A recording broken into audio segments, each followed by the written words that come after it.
Good morning all of you student, कैसे हैं आप सब लोग? सब ओके है ना? चलिए स्टार्ट करते हैं हम लोग अपनी मैनेजमेंट अकाउंटिंग। इससे पहले जो आपने मेरी वीडियो देखी होंगी उसमें हम लोगों ने मीनिंग पढ़ा था मैनेजमेंट अकाउंटिंग का, स्कोप देखा था, नेचर पढ़ा था और फंक्शन पढ़े थे। आज मैं बात करता हूँ role of management accounting. Management accounting का रोल क्या होता है, आज हम उसकी बात करेंगे। इससे पहले जो अगर आपने मेरी कोई वीडियो नहीं देखी है, जो इससे पहले लेक्चर हो चुके हैं मैनेजमेंट अकाउंटिंग के, तो आप वो मेरी वीडियो देख लीजिए। चलिए आज का टॉपिक लेते हैं role of management accounting.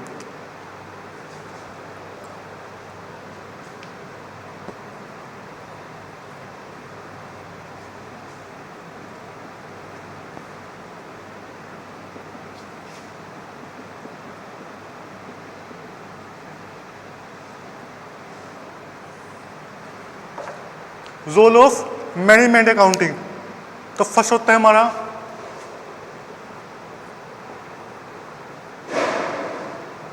Performance investment appraisal.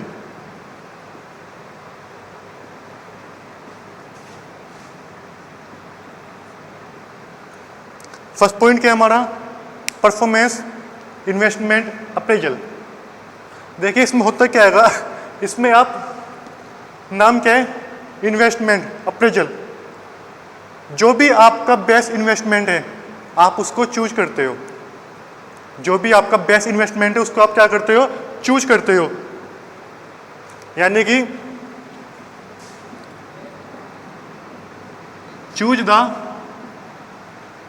Best investment.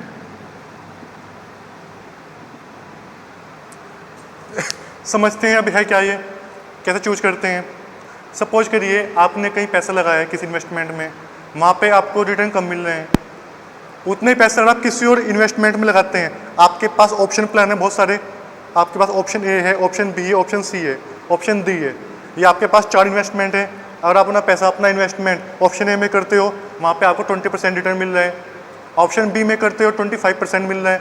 सी में करते हो, ऑप्शन सी में, वहाँ पे आपको 80% मिल रहा है, 18%। और डी में करते हो तो आपको 30% मिल रहा है। तो आप किसको चूज करोगे? जहाँ पे आपकी हाईएस्ट रिटर्न होगी। रिस्क क्या होगा, कम होगा, रिटर्न क्या होगी, ज़्यादा होगी। रिस्क कम होगा और रिटर्न ज़्यादा होगी। Low risk and high return, आप वहीं तो इन्वेस्टमेंट करोगे। भाई आपको देखना है कि हमारा पैसा ना डूब जाए, आप उसका भी ध्यान रखोगे, ठीक है। प्लस आपको जो रिटर्न है वो अच्छी मिले, जो आपको उस पैसे से रिटर्न मिलेगी वो आपको अच्छी मिले, तो आप वो भी ध्यान रखोगे। तो यहाँ पे हम क्या करते हैं, परफॉर्मेंस इन्वेस्टमेंट अप्रेजल, जो आपका इन्वेस्टमेंट है उसकी अप्रेजल करते हैं, ठीक है। उसको मूल्यांकन करते हैं कि कौन सा बेस्ट अल्टरनेटिव है आपके लिए। क्लियर? अब सेकंड पॉइंट की बात करते हैं, assist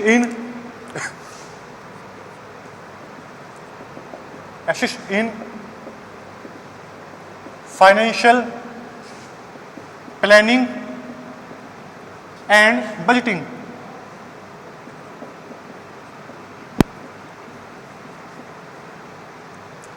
assist in financial planning and budgeting.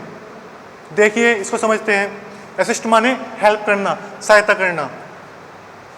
जो मैनेजमेंट अकाउंटिंग का रोल है वो क्या रोल है, वो फाइनेंशियल प्लानिंग में और बजटिंग में, यानी कि बजट बनाने में और उसकी फाइनेंशियल प्लानिंग करने में क्या करता है, सहायता करता है।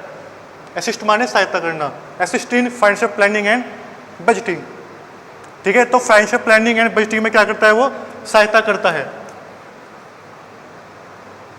सी पॉइंट पढ़ते हैं।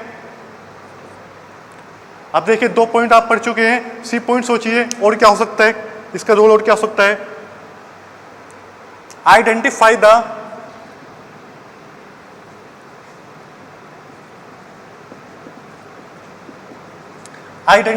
The effect of uncertainty, effect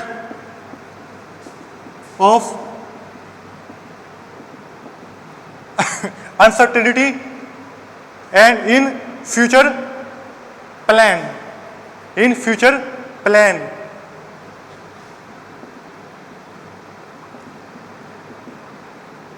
जैसे मैं आपको बोल रहा हूँ, मैं लिख भी रहा हूँ और बोल भी रहा हूँ, तो आप भी इसको हैंड ऑन लिख सकते हैं आराम से, कोई दिक्कत नहीं है। इसलिए मैं आपको पहले बोलता हूँ। आपने इतना नोट कर लिया है, क्या नोट किया हमने? Identify the effect of uncertainty and future plan. जो आपकी अनसर्टेनिटी है यानी कि अनिश्चितता है फ्यूचर प्लान की, जैसे समझते हैं। अब आपको देखो होता है क्या है बेसिकली, जो आपका फ्यूचर है वो कैसा है? अनसर्टेन है, अनिश्चित है, फ्यूचर में कुछ भी हो सकता है। तो आप क्या करते हो? उसका जो इफेक्ट होगा उसको आप आइडेंटिफाई करते हो।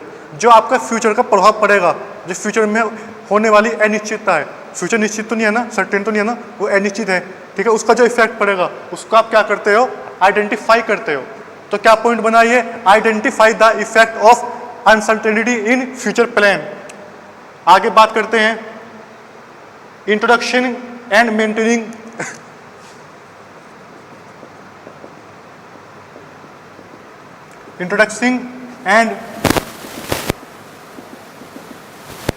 introducing and maintaining a sound system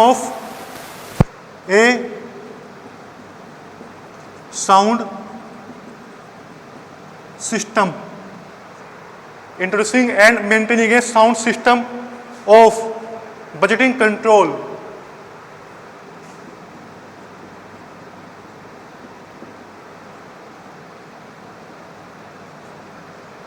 अब ये पॉइंट क्या बना? जो आपका बजट कंट्रोल है, ठीक है, उसका जो सिस्टम है उसको क्या क्या करता है? ये उसको मेंटेन करके चलता है। अब जो आपने बजट बनाया उसको आप मेंटेन करके चलते हो, ठीक है, उसको आप इंट्रोड्यूस माने उसको बना के उसको मेंटेन करके चलते हो। किसको? जो आपका बजट सिस्टम है। बजट क्या होता है? हम पहले पढ़ चुके हैं बजट के बारे में।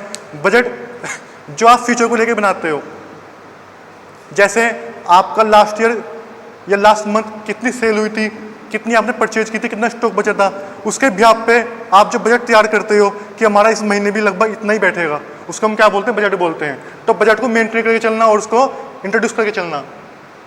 आई बात समझ में? ये पॉइंट की बात करते हैं, डिजाइन एंड एडिक्वेट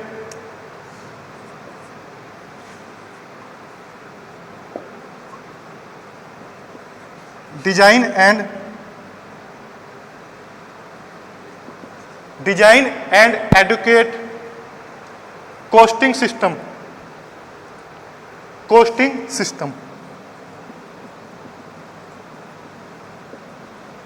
समझते हैं ये क्या है? Design and adequate costing system. जो कोस्टिंग सिस्टम है उसको क्या करना? डिजाइन करना। जैसे जॉब कॉस्ट होती है, अब जो आपकी ऑफिस की कॉस्ट है वो कहाँ जाती है? ऑफिस में जाती है। फैक्ट्री कॉस्ट है, फैक्ट्री में जाती है, ठीक है।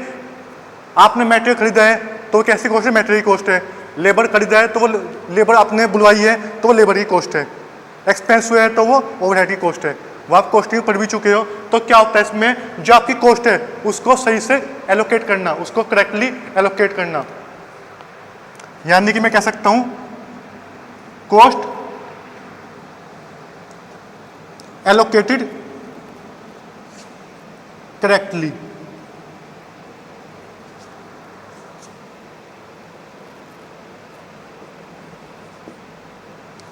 कॉस्ट को सही से एलोकेट करना, जो जिस हेड की है वो उसी हेड में जाए। आई बात समझ में? जैसे आप लोग कोस्टिंग में क्या करते थे? आपका कॉस्ट शीट बनती थी, उसमें आपका फॉर्मेट होता था, एक डिजाइन होता था। डिजाइन क्या होता था? एक डिजाइन होता था फॉर्मेट के रूप में कि आपकी प्राइम कॉस्ट में मटेरियल और लेबर, फिर फैक्ट्री ओवरहेड, फिर ऑफिस ओवरहेड, उसके बाद सेलिंग ओवरहेड, फिर आपकी कॉस्ट निकलती थी। एक डिजाइन होता था। तो इन्होंने वही बात कही है कि कॉस्ट को आप सही से एलोकेट करो। एफ पॉइंट की बात करते हैं, हेल्प इन डिटरमाइन द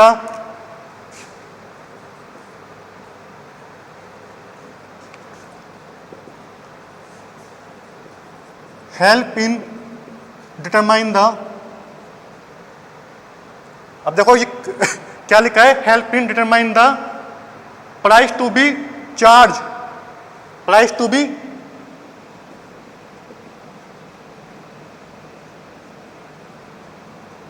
अब चार्ज कैसे होंगे? Price to be charge for service in public sector.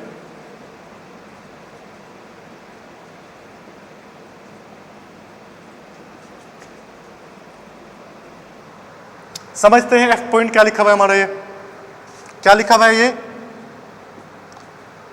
Help in determining the price to be charge for service in public sector. जब पब्लिक सेक्टर में service लगी हुई है आपकी, ठीक है, उसके प्राइस चार्ज करने में, उसके प्राइस को डिटरमाइन करने में सहायता करता है। कौन सहायता करता है? आपका मैनेजमेंट अकाउंटिंग।